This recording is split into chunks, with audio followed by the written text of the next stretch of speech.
Le plan de développement des compétences est la stratégie de l'entreprise. En effet, vous l'aurez compris, le plan de développement des compétences va effectivement venir en appui sur la stratégie de l'entreprise, bien évidemment.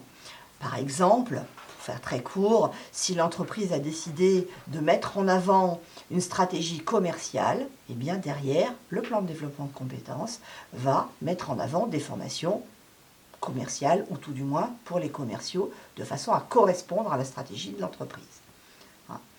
Le plan de développement des compétences, c'est effectivement un pilier de la compétitivité et de la performance. Toutefois, il ne faut pas oublier que l'employeur doit assurer l'adaptabilité, l'adaptation des salariés à leur poste de travail, mais également, effectivement, le développement des compétences liées au maintien dans l'emploi. C'est une obligation légale auquel l'employeur ne peut se soustraire, et donc il va falloir en tenir compte lorsqu'on va construire le plan de développement des compétences. Pour ce faire, il va falloir qu'il propose des formations, justement, dans le cadre de ce plan de développement des compétences. Comment va-t-on faire? Eh bien, nous allons tout simplement définir les compétences nécessaires. En effet, pour rester compétitive et performante, l'entreprise doit déterminer les compétences dont elle va avoir besoin. Les compétences de chaque salarié en situation professionnelle à un poste précis.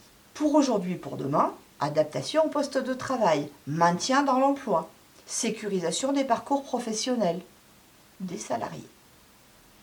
Et enfin, il s'agit de développer les compétences à partir de projections individuelles ou collectives en adéquation avec les projets et la stratégie de l'entreprise.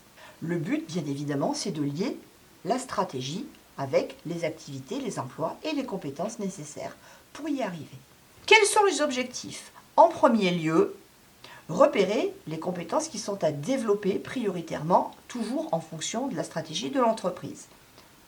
Ensuite, repérer les compétences, les métiers voués à disparaître et, à contrario, ceux amenés à émerger. Tenir compte de l'état réel des connaissances et des savoir-faire de chacun des salariés. Révéler les potentiels, mais également les connaissances cachées. Reconnaître individuellement ou collectivement les compétences.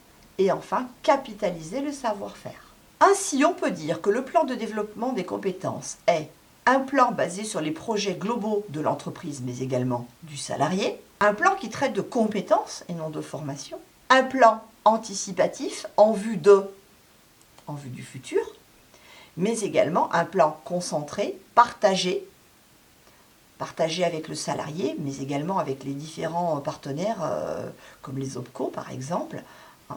Un plan également partagé avec les partenaires sociaux, les IRP. Un plan qui va être managé et non plus administré. Mais c'est également un plan qui va tenir compte des éléments suivants, tels que présentés dans le schéma ci-dessous. Comment va-t-on faire concrètement? Eh bien, en premier lieu, nous allons impliquer la trame managériale dans le diagnostic, bien évidemment, qui va être fait dans le diagnostic des besoins. Ensuite, nous allons nous doter d'outils pour effectivement répertorier tout cela, comme les grilles de compétences, de polyvalence, etc. Mesurer les niveaux requis avec les niveaux acquis, bien évidemment. Je vous laisse effectivement regarder ci-dessous un extrait de référentiel de compétences pour que vous compreniez mieux comment tout cela fonctionne.